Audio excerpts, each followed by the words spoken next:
हाय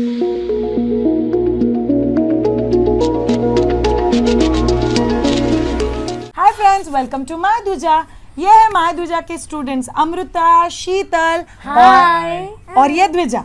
हाय बोला आपने? हाय, very good. Okay, इन दोनों के दिमाग में ना कुछ क्वेश्चन घूम रहे हैं। तो इनके दिमाग में था श्रेया कि हमको व्हाट्सएप के थ्रू पूछ सकते हैं, मैसेंजर के थ्रू पूछ सकते हैं, लेकिन हम लोग मिले हैं तो साथ में बैठ के पूछते हैं।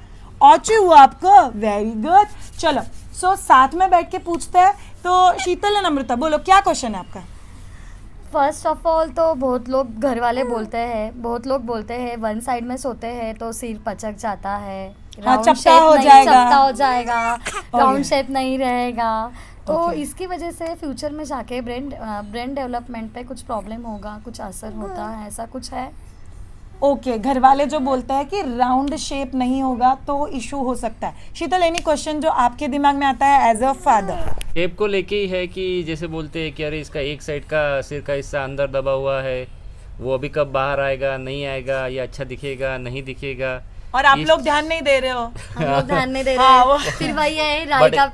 बड़े लोग बोलते हैं यार उसको एक साइड में मत सुलाओ, सीधा सुलाओ, एक साइड में सोएगी तो चपक जाएगा सिर, तेरा सिर देख ऐसे ही चपका हुआ है। एक्चुअली ये है, मुझे तो मेरे घर वाले वही बोलते हैं, तू पहले शीतल का सिर देख, उसका वन साइड से चपका है, इसको वन साइड में मत सुला नहीं तो इसका भी सिर चपक जाएगा पूरा। Okay, so a very common question जो हर नए पेरेंट्स के दिल में आता है। आपको सच बात बताओ, आई थिंक नए पेरेंट्स के दिल में आता ही नहीं है।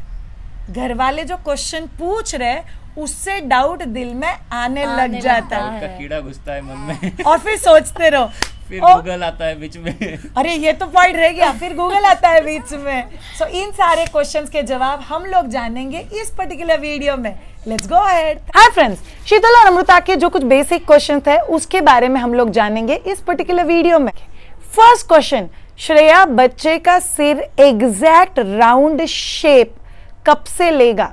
सो usually between 1 year to 18 month. So 1 साल का बच्चे से लेके 1.5 साल की एज, इसके बीच में बच्चे का सिर एग्जैक्ट शेप लेगा।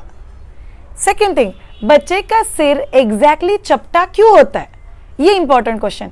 इसको बहुत सिंप्लीफाइड वे में अगर डाले तो इसको बोलता है पोजीशन मोल्डिंग। पोजीशन मोल्डिंग मतलब क्या होता है?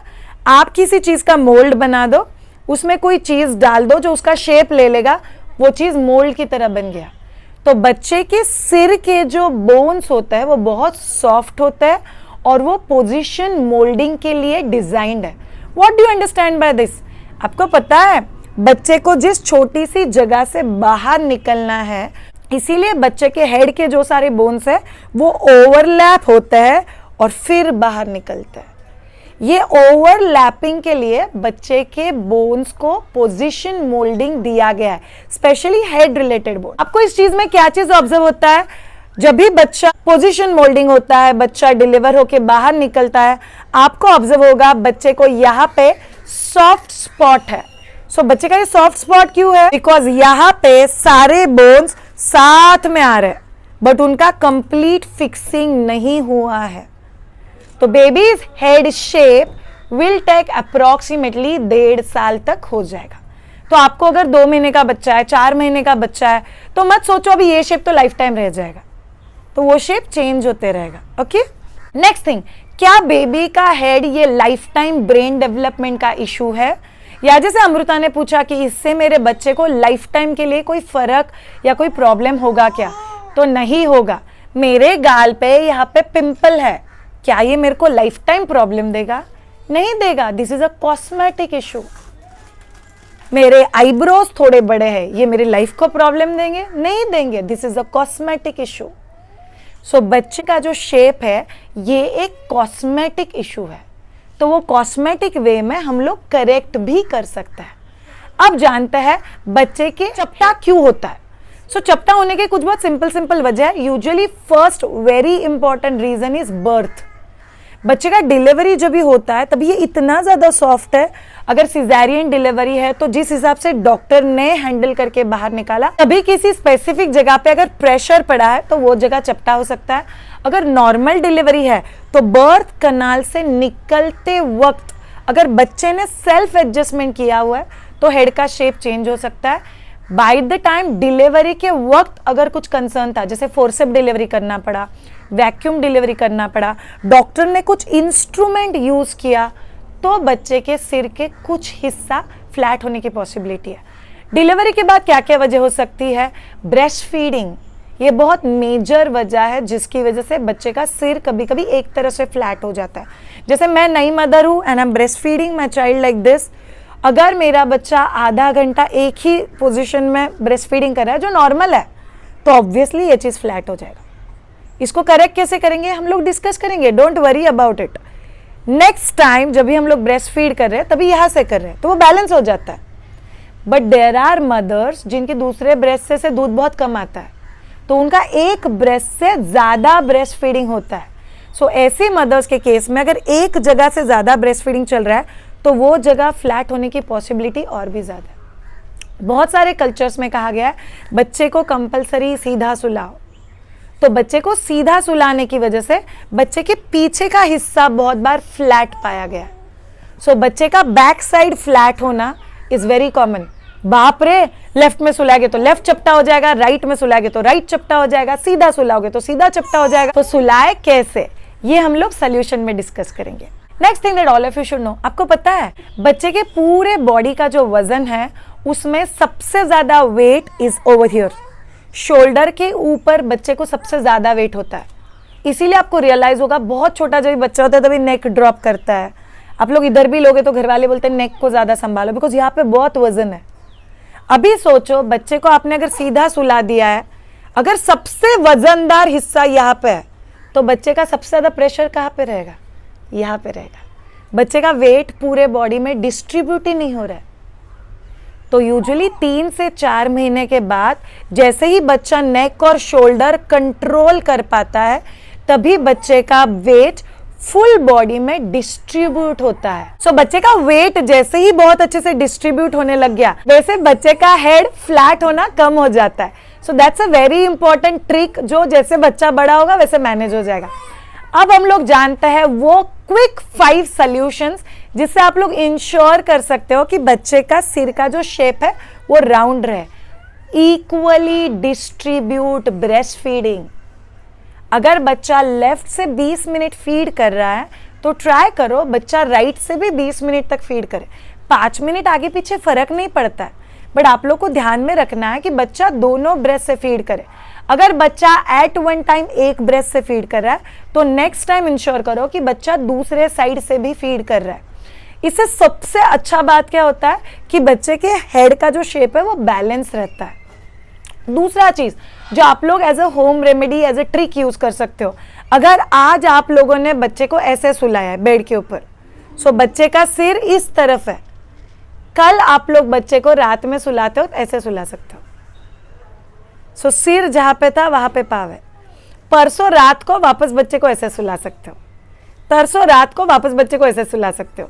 This is a very good trick. ये हम लोग क्यों ट्रिक शेयर कर रहे हैं? बिकॉज बहुत बार सपोजिटली यहाँ पे मेरा बेड है, बेड के साइड में यहाँ पे रेड कलर का कर्टन है, तो बहुत बार आपको ऑब्जर्व होगा कि बच्चा कॉन्स्टेंटली उस रेड कलर के कर्टन को घूरते रहता है, तो बच्चे का ये साइड फ्लैट हो जाएगा। फिर जब भी मैं दूसरे दिन बच्चे को ऐसे सुलाऊंगी तभी वो वापस रेड कलर देख रहा है, तो बच्चा इधर देखेगा तो ये साइड पे प्रेशर आ जाएगा, तो वो ऑटोमेटिकली बैलेंस हो जाता है। घर का इंटीरियर तो चेंज नहीं कर सकते, बच्चे का पोजीशन हम लोग चेंज कर सकते हैं, बिकॉज बच्चा यूजुअली एक जगह पे बहुत देर तक घूरते हैं, ये उनका बेसिक टेंडेंसी होता है। तो आप लोग अगर पोजीशन चेंज करोगे तो वो काफ़ी हद तक हेल्प करेगा। So first trick was evenly distribute your breastfeeding time and breastfeeding way. Second thing, change the head position for a longer sleep. पाँव की तरफ सिर आ जाएगा, सिर की तरफ पाँव चला जाएगा, ऑल्टरनेटली जब भी बच्चा सोता है जैसे आप लोगों को कंफर्टेबल है वैसे। थर्ड थिंग जो आप लोग यूज कर सकते हो is holding baby upright. Usually आप लोग को ऑब्जर्व होगा, जैसे आप लोग द्विजा को देख रहे थे वीडियो में, द्विजा के पेरेंट्स ने बच्चे को अपराइट पकड़ा हुआ था, मैं द्विजा को अपराइट पकड़ रही थी बिकॉज अभी नेक का कंट्रोल बहुत अच्छा है, तो कांस्टेंट प्रेशर हट जाता है। जब भी सोई हुई है तभी प्रेशर है, जब भी खड़ा कर दोगे तभी प्रेशर नहीं है, तो वो ऑटोमेटिकली बैलेंस हो जाता है बच्चे का सिर। सो बच्चे को अपराइट होल्ड करना, जब भी अपॉर्चुनिटी आता है दैट्स अ गुड वे जिससे बच्चे के सिर का शेप मेंटेन रहता है। Okay, fourth trick, tummy time. Tummy time कैसे करना है, आप लोगों को कंफ्यूजन है, जिसका वीडियो मैं यहाँ पे लिंक करी हूँ वो एक बार देख लेना। ये बहुत इजी और मस्त तरीका है। आइडियली आप लोगों को बच्चे को टमी टाइम दिन में 3 से 4 बार देना है, ताकि बच्चे के गैसेस भी फ्री हो जाएंगे, नेक का स्ट्रेंथनिंग भी बढ़ता है, इवनली वेट डिस्ट्रीब्यूशन होने में हेल्प होता है, और बच्चे के सिर का शेप भी बहुत फ्लैट नहीं होता है। Last but not the least, ये बड़ा ट्रेडिशनल तरीका है, जैसे अमृता ने भी बोलते हुए बताया कि कुछ घर वालों ने सजेस्ट किया था आप लोग राई का पिलो यूज करो। क्या बच्चे के लिए पिलो यूज करना है? The answer is no. Normal pillow या ऐसा कोई भी पिलो जिससे बच्चे का हेड बॉडी से थोड़ा सा ऊपर रहेगा, इट्स नॉट अलाउड। बच्चे का बॉडी फ्लैट होना चाहिए, सीधा सेम लेवल पे होना चाहिए, ऐसे ही बच्चा सोना चाहिए। तो आप राई का तकिया कैसे सजेस्ट कर रहे हो? For a very simple reason, ये जो राई का तकिया है ये सेंटर से फ्लैट है, it is a beautiful cover. ये माय द्विजा के पास होता है, दिस अ रियल राई पिलो, ये आपको मार्केट में भी मिल जाएगा। See how the shape is, and this a pure राई पिलो। इसका सेंटर इज फ्लैट, तो जब भी आप बच्चे को इसके ऊपर सुलाते हो तो बच्चे का जो फ्लैट पोर्शन है वो जमीन पे ही है, बट जो साइड से फ्लैटनिंग है उसको प्रॉपर कर्व मिलने में हेल्प होता है। So ideally all of you must have, specially पहले 3 से 4 महीने के बच्चे के लिए, इस राई के पिलो। इसमें बहुत ब्यूटीफुल प्रिंट्स मिलती है, आपको पसंद हो वो प्रिंट लो। आप में से किन लोगों को क्वेश्चन होगा क्या ये हम लोग माय द्विजा से बाय कर सकते हैं? ऑब्वियसली कर सकते हो, कोई प्रॉब्लम नहीं है। ये हैंडमेड पिलो है जो राई से भर के बनाया जाता है। किसी ब्रांड को आप लोग ट्रस्ट करते हो, जो प्रोडक्ट जेन्युइन है वो खरीद के लेके आओ और यूज करो। ये अगेन घर के बड़े बुजुर्ग बोलता है, लाइफ को कॉम्प्लिकेटेड मत बनाओ, बच्चे के लिए कुछ थोड़ा सा कल्चर, थोड़ा सा मॉडर्न साइंस, कम गूगल और ज़्यादा फेथ, इससे जब ये आगे जाते हैं ना तो बच्चे का डेवलपमेंट बहुत अच्छे से होता है।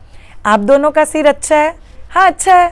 जैसे अमृता को किसी ने बोला तेरे पति का सिर देख, जेन्युइनली सेइंग, बाल एक बार आने के बाद इतना ज़्यादा पता भी नहीं चलता है, ढक जाता है, तो क्या फ़र्क पड़ता है। तो बहुत ज़्यादा बॉदर मत करो, हेड का शेप बहुत अच्छे से हो जाएगा। मैं आप लोगों के साथ पिक्चर भी शेयर कर रही हूँ, जैसे अलग अलग तरीके से बच्चे का सिर दिखता है, जैसे जैसे बच्चा बड़ा हो रहा है, वो फोटोज़ भी आप लोग देख लो।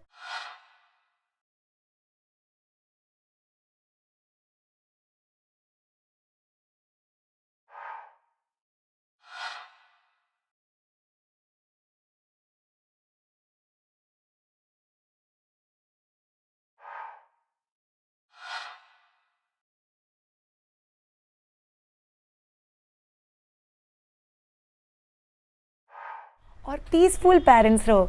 लाइफ का पूरा फोकस बच्चे के शेप पे डाल दोगे तो छोटे छोटे मोमेंट्स मिस आउट कर लोगे जो आपको बच्चे के साथ जीना है। और मिस आउट मत करो, बच्चा वापस कभी भी इस एज का नहीं होगा। अगर आपको ये वीडियो अच्छा लगा हो, सब्सक्राइब का बटन क्लिक करना, बेल आइकन को हिट करना मत भूलना। अरे रुको, कमेंट बॉक्स में लिख के बता तो दो आपको ये वीडियो कैसा लगा। आप में से किसी को द्विजा के लिए विशेष भेजने, वो भी आप लोग कमेंट बॉक्स में लिख सकते हो, मैं उनके पेरेंट्स तक पहुंचा दूंगी। Thank you so much and bye.